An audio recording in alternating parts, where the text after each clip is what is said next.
respect monarchy very much, and she doesn't respect him for being a monarch, and he finds this dazzling. His entire life has been about, you know, inheriting the throne, and here's a woman who doesn't see him for that and sees him for him and wants him romantically. Now Edward is king. He wants to marry Wallis and make her Queen of England. But there's a big problem. She's still married to Ernest Simpson, who seems aware of this relationship as well, because they're not hiding it, they're flaunting it. For Edward to marry Wallis, Wallis would need to get a divorce for the second time in her life. But the Church of England is strictly against divorce, and as the new head of state, this also makes Edward head of the Church of England. And if you have the head of the state who obviously does not respect Christian values, does not respect marriage, which is between God and a man and a woman, if he doesn't respect vows in church, why should he respect the vows he makes as king? His late father's worst fears are coming true. The British people are split about what they think their king should do. But it is Edward that must choose the woman he loves or his duty to the crown. A nation awaits.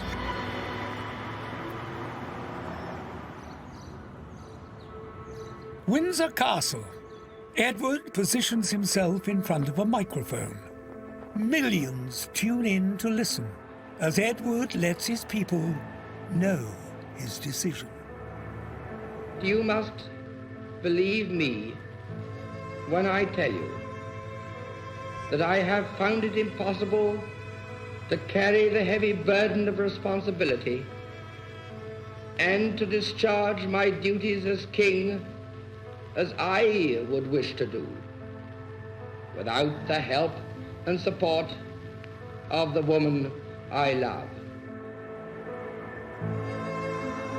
Edward is the first king in British history to voluntarily give up the throne, and he throws the monarchy into crisis. And Edward choosing to do that meant that most of his public, I mean, not everyone, but most of the country essentially saw him and they thought he could have been such a brilliant king. So we have to consider the idea that the monarchy was at this very, very precarious stage. This royal crisis couldn't have come at a worse time for Britain. Hitler and Mussolini are threatening war in Europe. Britain needs a strong ruler to steer its people through the storm ahead. And it gets Edward's younger brother, Prince Bertie. Prince Bertie is 18 months younger than Edward, but unlike his brother, is already happily married to British aristocrat Elizabeth Bowes-Lyon, with 2 daughters, Princess Elizabeth and Princess Margaret. But although the younger brother has a greater sense of duty, he doesn't have the same natural charisma as Edward, and is chronically shy. You know, he's a classic second son, you know, plays second fiddle his whole childhood. He's not as good looking, he's not as flamboyant. Bertie was born with knocked knees, and while a child, his father made him wear a painful leg brace to correct the abnormality. And he has a stammer, which is made much worse by the fact that every time he stammers in front of his father says, you know, "What? Get it out! Spit it out!" But Bertie has hidden qualities that could help endear him to the British public. Bertie's strength is that he is ordinary and dutiful, and so he represents really much more the ordinary man. Bertie's ordinariness could make him a safe choice of monarch. Well, who do you want to inherit the throne? You're living at a time where there's a lot of social upheaval. To keep the monarchy, you need to make sure that the king doesn't do anything strange, doesn't do anything to risk this institution. After Edward gives his abdication speech, the crown is passed on to Bertie, who shows respect to his late father when he becomes known as King George VI. The British people have a new king on the throne. the third king that year. As the first act of his reign, the new monarch gives his brother a new royal title. It had to be decided what you would call the ex-king. It couldn't be just a prince, he couldn't be an ex-king. They needed to come up with a title for him. Edward becomes His Royal Highness the Duke of Windsor. A duke is the highest-ranking title in the British nobility. A new king, a new duke. But is it the new beginning the British royal family needs?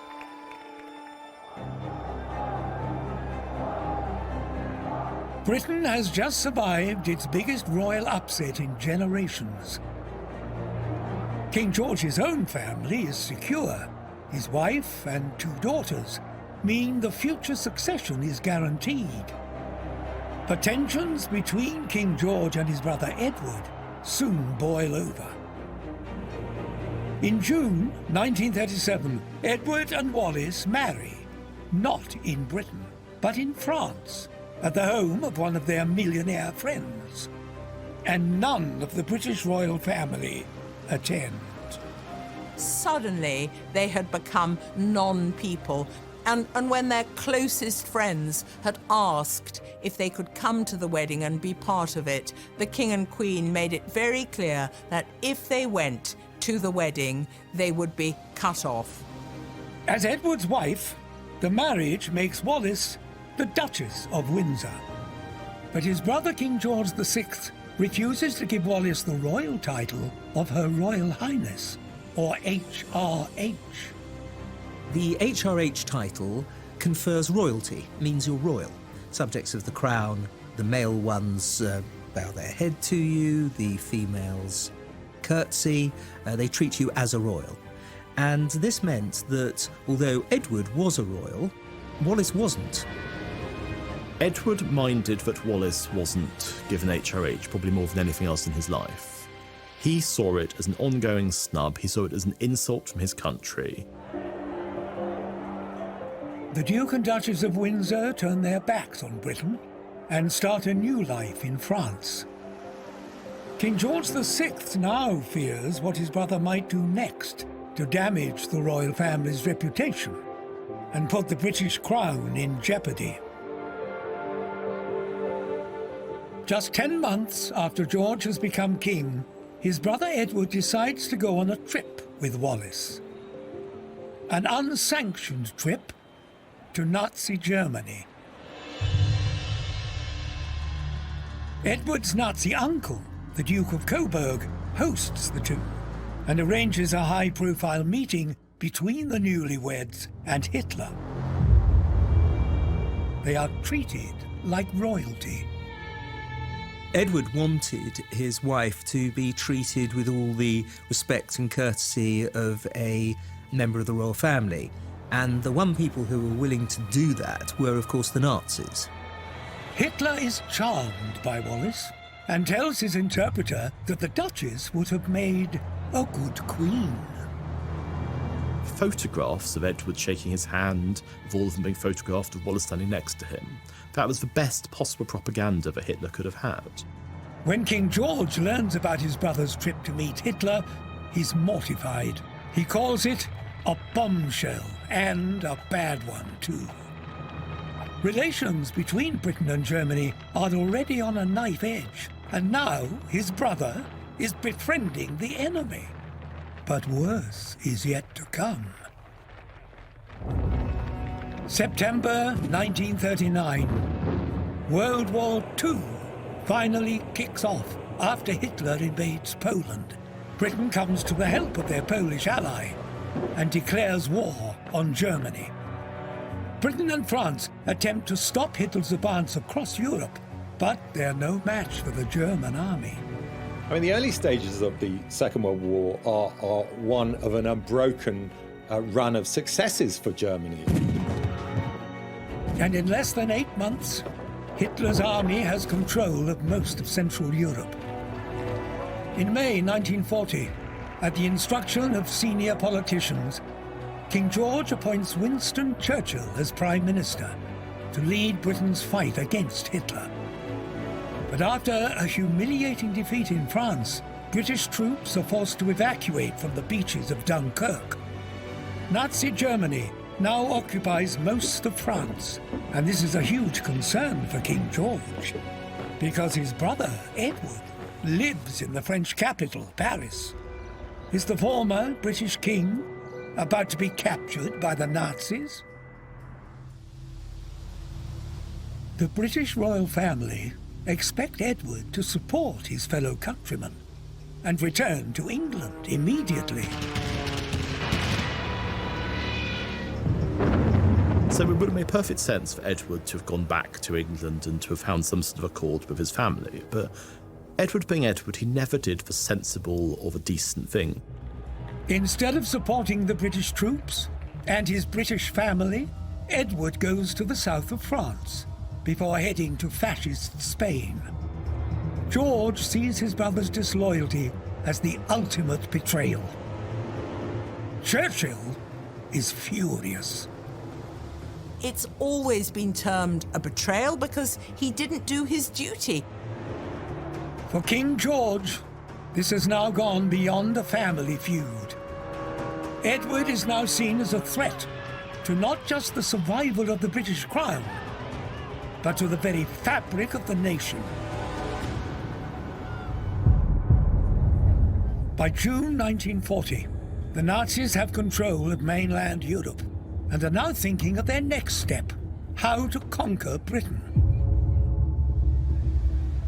Churchill marshals Britain's defences, but they have a critical weakness. The former King Edward has left France, and he's now in fascist Spain. Fleeing to Spain at the time that England seems to need people and need people to be there, if only for purely symbolic reasons, it was either an act of cowardly pragmatism or simply of cowardice, depending on which way you look at it.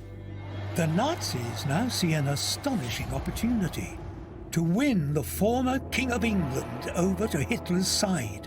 And if he won't come willingly, they have plans to kidnap him. Hitler launches an operation, codename Willy. Well, Operation Willy has always been slightly shrouded in mystery. What he intended to do was to launch an operation whereby Edward and Wallace would be taken from Spain and brought to Germany. The Nazis want to use Edward to bargain a peace settlement with Britain, and if they succeed, they'll dethrone his brother King George and restore Edward to the British throne. And to use the king as a kind of puppet and to present him as the true ruler of Britain. But what they hoped was that Edward could be persuaded not to have to be kidnapped, that he could come willingly. Hitler might have plans for Edward and Wallace, but so too do Prime Minister Churchill and King George. They want Edward out of the picture. So Winston Churchill sends Edward a telegram instructing him to take a new job as governor of the Bahama Islands. The British-owned islands are over 4,000 miles away from Britain and, crucially, Nazi Germany. The question is, will Edward go? Initially, Edward and Wallace were very distrustful of the choice to send him off to the Bahamas. While Edward delays his departure, Hitler sends in one of his most effective undercover agents, Walter Schellenberg. He was somebody who was a kind of a Nazi James Bond, I suppose, is the easiest way of describing him. He was this Nazi secret agent who was very suave. Schellenberg attempts to scare the couple into staying in Europe by feeding Edward's worst fears that the British are out to get him, and the appointment in the Bahamas is a death trap. The key to Operation Willy was to play on the suspicions and indeed paranoia that the Windsors had about British intelligence wanting to assassinate them. At one point, Walter Schellenberg actually paid people to throw stones at the windows of the house that the Windsors were staying in. But Schellenberg's mind games fail. The Windsors depart for their position in the Bahamas and set sail from Europe. and King George VI can breathe easy. His brother is out of Hitler's reach. For now. As Edward suns himself in the Bahamas, King George and Britain now face the full force of Hitler's war machine. His Luftwaffe Air Force launched daily attacks on cities all over Britain. For 57 days, London is bombed from the air.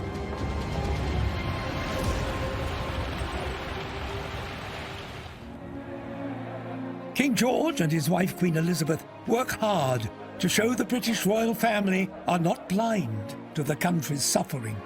Bertie was a very, very shy private man, and he was suddenly thrust into the limelight, the biggest limelight there was, during a time where Britain was in crisis. George VI makes public visits to bomb sites and refuses to leave London, even when Buckingham Palace becomes a bombing target. This was a hugely important part of Bertie as a man. As King George VI, he represented his people. He was brave with his people. He stayed in London and he appeared in front of them. Although the king's advisors recommend Princesses Elizabeth and Margaret evacuate to America, the family decide to stay, to form a united front. When Princess Elizabeth turns 18, she gets behind the war effort, training as a truck driver and mechanic. The whole family work hard to boost morale and get the country through its darkest hours. I mean, it was really bad. The rationing was abhorrent. People were dying every night in bombing raids. You had, the king and queen going from place to place, encouraging everyday people to work their hardest, to appreciate them, knowing how important that was to them. But while George's family keeps up morale on the home front, his brother continues to cause trouble for the royals. Now the Windsors are in the Bahamas, they're quick to integrate themselves within a tight-knit circle of millionaires and Nazi sympathizers. Edward continues to cause trouble for Britain when he gives a pro-Hitler interview to the American press in December 1940.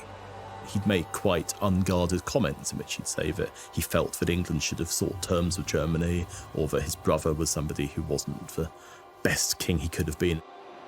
He also had a complete lack of belief in Britain's victory in the Second World War, and so as a result he did say some extremely stupid and embarrassing things.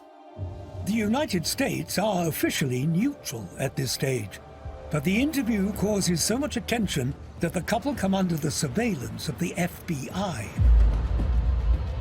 Well, the main reason why the Windsors were under surveillance by US intelligence was the fear that they were actually Nazis. What had happened with Operation Willy, with Edward's visit to Germany, with the constant belief that he had these Nazi sympathies, was that it was not known what he was going to do. But not long after Edward's interview, America enters the war on the side of the British. And the tides of war begin to turn against Germany and their fascist ally, Italy.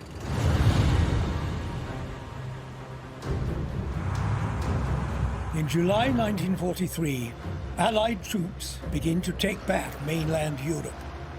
They start by landing on the Italian island of Sicily, and then work their way up through Italy's mainland peninsula.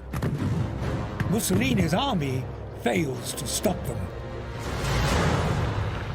So even though Mussolini claimed to have prepared Italy for war and for nationalist triumph, by 1943, Italy is falling apart. Mussolini's armies are really on the verge of collapse. They've been defeated in North Africa, they've been defeated in Russia. It's the beginning of the end. The Italian army has already suffered huge losses in the war, and public opinion is turning against Mussolini. Victor Emmanuel realizes that to survive on the Italian throne, he must get rid of Mussolini. The king attempts to distance himself from fascism and has Mussolini arrested. Nay vụt tan, làm sao để hết yêu ngày chưa đau. Một đêm gió ta say sưa, Hà Nội yêu mùa lá. Cơn mưa đi ngang cho bóng anh khuất dần, mưa bước qua mùa đông. Ngày dài thật dài nhưng nhớ nhung không màu. Thôi mình đã phương trời nào. Nhớ thì nhớ, gặp nhau trong cơn mơ. Ưa thì ưa, nhìn nhau lần nữa. Bồi hồi nụ cười xưa, làm sao để hết. After the collapse of Mussolini's fascist regime, Italy soon turns its back on Hitler and swaps to the Allies' side. When the war finally draws to a close 2 years later, Mussolini falls into the hands of the angry Italian mob. Mussolini's end is particularly grisly, and you could say, in some ways, a deserved fate for such a bombastic and aggressive dictator. They're hung upside down from a burnt-out petrol station in Piazzale Loreto in northern Milan for all of Milan to see. Just 2 days after Mussolini's execution, Adolf Hitler accepts Germany has lost the war and commits suicide. With the two fascist leaders dead, World War II in Europe comes to a bloody end. People across Europe celebrate the end of the fighting and now look to an uncertain future. Victor Emmanuel of Italy has tried to distance himself from Mussolini, but the people of Italy won't easily forget. Victor Emmanuel has attempted to save his throne and the monarchy by disassociating himself with Mussolini and the fascists, but frankly it's too little, too late. Around 25 million Italians vote on whether to keep their royal family or become a republic. Italy becomes a republic, and so Vittorio Emanuele and the House of Savoy become normal citizens. Emmanuel loses his crown and goes into exile in Egypt, where he dies a few years later. But he's not alone. The monarchs of countries like Yugoslavia, Bulgaria, and Romania also lose their thrones during the aftermath of World War II. But King George VI survives and celebrates the victory from the Buckingham Palace balcony. George VI is rightly regarded as one of Britain's greatest rulers. George resisted the allure of fascism and avoided the mistakes of the Italian royal family. I think he's not regarded so much as a great ruler because he was comfortable being king, but because he was the right man at the right time. And I think that we were very lucky as a country that we lost an awful king and gained a great one. But George is not out of the woods just yet. If his brother Edward's link to Hitler is discovered by the public, it could be the death of the British monarchy. How far will the royal family go to keep their fascist secrets hidden? In this post-war world, where fascists face trial and execution, fascism is the dirtiest of words. For any royal family to survive, they must go to extremes to get their people to forget their wartime pasts. They must adapt to a new world order, dominated by a different kind of war. A war not of attacks and invasions, but a war of propaganda and espionage. A war between East and West. between the USA and the USSR. The Cold War.